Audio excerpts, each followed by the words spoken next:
What is going on, IF Warriors? So today we're going to look at another reason why you shouldn't do intermittent fasting or why you should avoid it. Let's go ahead and look at TikTok because they're the best place to tell us why we shouldn't do intermittent fasting. Let's take a look here. A nice intermittent fast. I usually eat something about 12. Please don't do what Gwen does. There's so many things to unpack, but I want to specifically talk about why intermittent fasting is not. I love how they make sure to throw on their nurse outfit or whatever doctor's outfit before they say this. So then just from that, you appeal to authority. Hey, look, I'm a doctor and I'm saying this. Therefore, you don't got to go ahead and do your own research. You don't got to go ahead and check and find out on your own and look at actual studies of human trials. Don't do that. Just listen to me. Look what I'm wearing. Look where I'm at. I have to be telling you the truth. Not good for a female body with an active menstrual cycle. Intermittent fasting states that our body should go through periods of feasting and fasting. However, most of the studies have been done on men and have adverse effects on female body. When you don't eat for a long period of time, your blood sugar plummets. And then when you eat again, your blood sugar spikes. So if you have issues with the blood sugar, anything that causes for blood sugar to go up and down will be harmful to your hormones. Your blood sugar is most sensitive in the second half of your cycle. So doing anything that messes with your blood sugar in the second half of the cycle will cause a lot of hormone imbalances. The most optimal fasting for women is to fast for 12 hours between dinner and breakfast. Otherwise, don't do it. Okay, fast for 12 hours is not necessarily really a fast, right? That's technically everything is a fast until you eat, right? You could fast for 1 hour and then when you eat that you broke a 1 hour fast. So everything is technically a fast. A 12-hour fast is just not going to do anything for you because it's not going to give you enough time to tap into, to drop your insulin levels to baseline, to tap into ketone bodies, to focus, to use body fat as energy when it turns into ketones or when it turns to fatty acids into the ketones. So there's so many reasons why this just doesn't help you, right? Doing these 12-hour fasts that a lot of people say, oh, do a 12-hour fast is literally just code for don't do intermittent fasting. So when you hear that, that's just them saying, well, if you must fast, do a 12-hour fast. There you go. It's just code for don't do it at all, right? But here's the thing.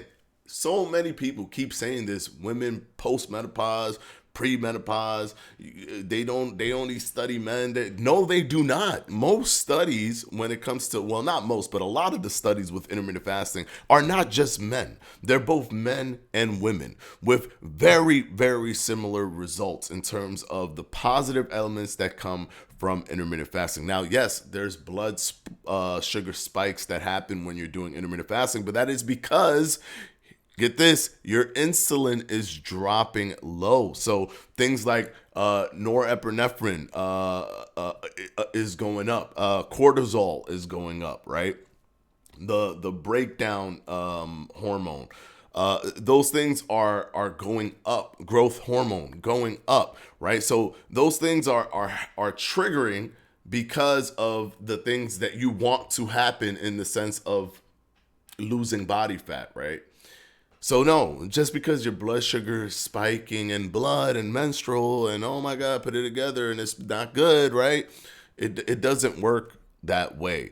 And the studies have not shown that there have been any issues with women when it comes to this. And there as actually in that specific element of looking at the menstrual, the postmenopausal, or just looking at the sexual reproduction organisms, there hasn't been that many of those studies done. But when they have been done, the human trials show that there is no negative impact. Now, I could pull up a study right here just to show you guys.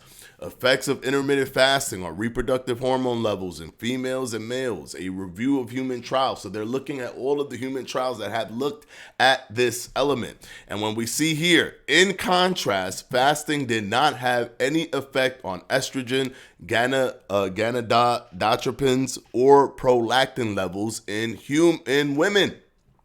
And then we go all the way down to the bottom, to the conclusion.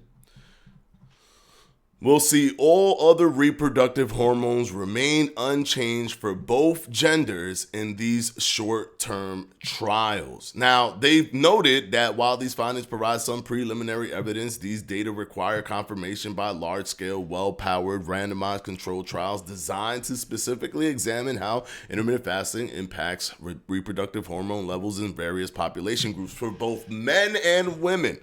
So they haven't really dug deep for both men and women, but for the trials that we do have, it's irresponsible to say, oh, it's gonna mess with your reproductive hormone, it's gonna mess with your menstrual cycle, it's gonna when the studies that we currently have, all of the human trials that we currently have, although there aren't randomized controlled trials where they're looking at just calorie restriction versus intermittent fasting, they're not looking at that. But for the trials that we do have, when looking at the data of what happens, the biomarkers, there's not any negative impact for women in post-menopause, pre-menopause, during menopause, transition. It's all the same. And studies have been done by people of all ages, men and women. Don't let them tell you, oh, it's only men that do it. No, it's men and women, both doing these studies, and both of them are seeing these similar results from intermittent fasting in terms of the positive elements, in terms of negative elements, whatever it is, it's similar results. And none of those are the reproductive or organs or hormones being affected negatively from the studies that we currently have. It's just annoying to see people keep spewing this, and it usually comes from, unfortunately, not to say anything negative, but it comes from women trying to tell women this, and it's like, oh, it's coming from a place of a woman saying it, therefore you should listen. Plus, I'm also a doctor or a nurse of some sort because look what I'm wearing, my walls are all white, so I should be trusted. But the studies just don't corroborate that. The studies just don't corroborate that. Don't do a 12-hour fast if you're trying to get something from intermittent fasting, because I assure you 12 hours is not long enough. It simply isn't. So hopefully this video has helped you guys, because the reason I do videos like this is because I understand that you guys are going to come to this channel and learn about intermittent fasting. And you're going to continue to do research in terms of watching other people or looking at little snippets or little, like if you see something, say, don't do intermittent fasting, you see a little quick short clip, you're going to click on it because you're interested in intermittent fasting. So you want to see all sides. You want to see what everybody says. And this could be confusing to you.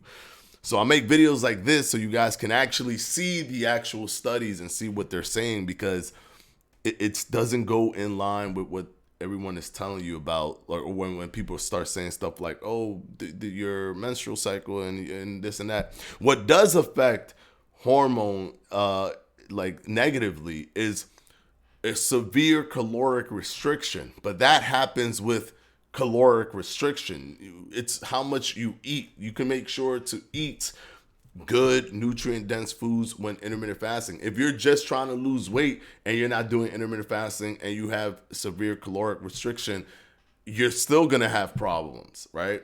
So it's not about the intermittent fasting in and of itself. It's about simply caloric restriction and how dramatic is your caloric restriction, how dramatically low.